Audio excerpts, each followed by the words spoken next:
Alors, bienvenue. Aujourd'hui, on va jouer les détectives en laboratoire. Notre mission, si on l'accepte, c'est de résoudre une énigme chimique assez classique grâce à une technique qu'on appelle le titrage acido-basique. Allez, c'est parti, on plonge dans le sujet. Et voilà le cœur du problème. Imaginez une solution, là, devant vous, parfaitement transparente. On sait qu'elle contient un acide, mais en quelle quantité exactement ?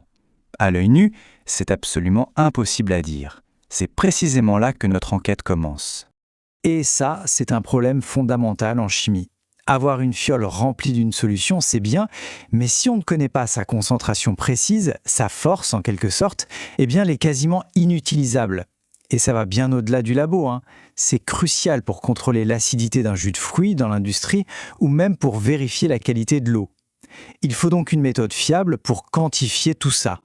L'outil principal qu'on va utiliser pour résoudre ce genre de mystère s'appelle le titrage, parfois aussi appelé dosage. C'est une technique vraiment élégante qui va nous permettre de voir l'invisible en se servant d'une réaction chimique qu'on va contrôler de A à Z.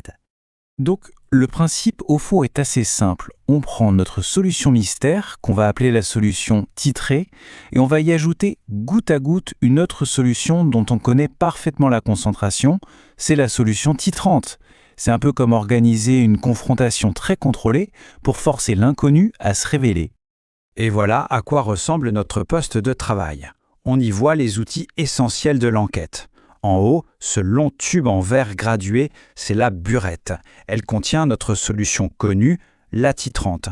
Et en bas, dans le récipient qu'on appelle un Erlenmeyer, on a notre solution mystère et un petit agitateur magnétique pour être sûr que tout se mélange parfaitement et instantanément. Attention, pour que notre investigation soit fiable, la réaction chimique qui est au cœur du titrage doit obéir à 3 règles d'or non négociables. Elle doit être rapide, parce qu'on ne va pas attendre 3 heures.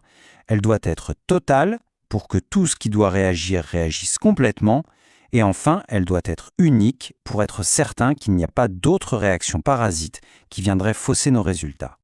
La procédure en elle-même est très méthodique. D'abord, on place notre inconnu dans le bécher. Ensuite, on ajoute notre connu vraiment goutte à goutte depuis la burette. On s'assure que tout se mélange bien en continu. Et surtout, on garde un œil sur un indice crucial, dans notre cas ce sera le pH, qui va nous dire en temps réel où en est la réaction. Bon, assez de théorie, passons à la pratique. On va se pencher sur une étude de cas bien concrète. On va essayer de trouver la concentration d'une solution d'acide éthanoïque que l'on connaît mieux sous le nom d'acide du vinaigre. Alors, voici les détails de notre affaire. Dans le bécher, on a précisément 20,0 ml d'acide éthanoïque, c'est notre grand mystère. Dans la burette, on a une solution de soude, de l'hydroxyde de sodium, dont on connaît la concentration, 20,0 millimoles par litre. Et notre mouchard, la petite sonde du pH-mètre, est plongée dans le mélange pour tout enregistrer. Pour bien se représenter la chose, on peut imaginer une sorte de balance de précision. D'un côté, on a notre quantité d'acide, notre point inconnu.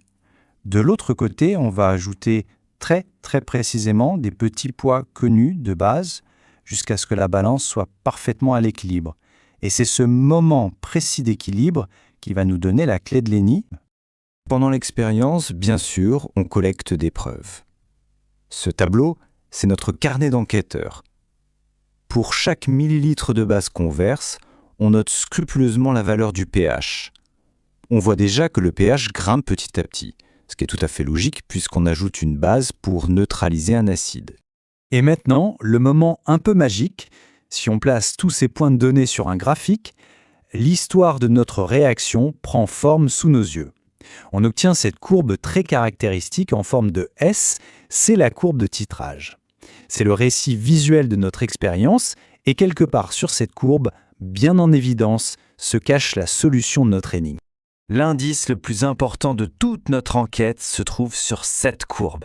C'est un point unique, un moment charnière, qu'on appelle le point d'équivalence. C'est vraiment le moment eureka de l'expérience. Le point d'équivalence, c'est le climax. C'est l'instant T, l'instant précis où l'on a ajouté juste assez de base pour neutraliser complètement, molécule par molécule, tout l'acide qui était présent au départ. L'équilibre est parfait, rien n'est en excès. D'accord, mais la question qui se pose, c'est ce point, on voit bien qu'il se trouve dans la partie la plus verticale de la courbe, là où le pH change de manière spectaculaire. Mais comment le localiser avec une précision d'horloger? Il nous faut une méthode rigoureuse. Eh bien pour ça, il existe une technique purement géométrique qui est super maligne. La méthode des tangentes.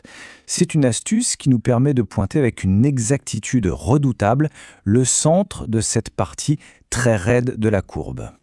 Alors, comment ça marche? C'est purement visuel, il suffit de suivre les étapes. D'abord, on dessine une tangente à la courbe dans sa partie haute. Ensuite, on en trace une deuxième sur la partie basse en s'assurant qu'elle est parfaitement parallèle à la première. Maintenant, on trace une droite perpendiculaire à ces deux tangentes, on trouve le milieu de ce petit segment, et enfin, la droite qui passe par ce milieu va couper notre courbe de titrage en un seul et unique point. C'est notre fameux point d'équivalence, le point E. Une fois qu'on a localisé ce point E, il ne reste plus qu'à lire ses coordonnées. Son ordonnée nous donne le pH à l'équivalence, mais c'est surtout son abscisse qui est le jackpot. C'est le volume exact de base qu'il a fallu verser pour atteindre cet équilibre parfait. C'est la preuve cruciale que l'on cherchait depuis le début. Ça y est, on a notre preuve maîtresse, ce fameux volume à l'équivalence. On peut maintenant passer à la toute dernière étape, le calcul final, qui va enfin nous révéler la concentration de notre acide mystère. Et tout ça, ça tient dans une formule toute simple, mais incroyablement puissante. La relation d'équivalence. Ca fois Va égale Cb fois Vb. Qu'est-ce que ça veut dire? Simplement qu'à cet instant précis de l'équivalence, le produit de la concentration de l'acide par son volume est parfaitement égal au produit de la concentration de la base par le volume versé. C'est la clé qui ouvre le coffre-fort. Faisons le point, on a presque toutes les pièces du puzzle. On connaît le volume d'acide de départ, Va, on connaît la concentration de la base, Cb, et grâce à notre graphique et à la méthode des tangentes, on a trouvé notre preuve cruciale, Vb, le volume de base. Il ne nous manque plus qu'une seule chose pour classer l'affaire, Ca. Là, c'est juste un tout petit peu de maths de base. On prend notre belle formule et on la réarrange pour isoler l'inconnu qu'on cherche, c'est-à-dire Ca, la concentration de l'acide. Le mystère est vraiment sur le point d'être résolu, il n'y a plus qu'à faire le calcul. Et voilà, on remplace chaque variable par sa valeur numérique, on fait le calcul et on obtient la concentration exacte de notre solution d'acide éthanoïque. L'enquête est bouclée, l'inconnu est révélé. Une simple réaction chimique, un peu de méthode et un zeste de géométrie nous ont permis de mesurer ce qui était au départ totalement invisible. Et tout ça, ça nous amène à une question un peu plus large. Le titrage nous permet de voir des concentrations.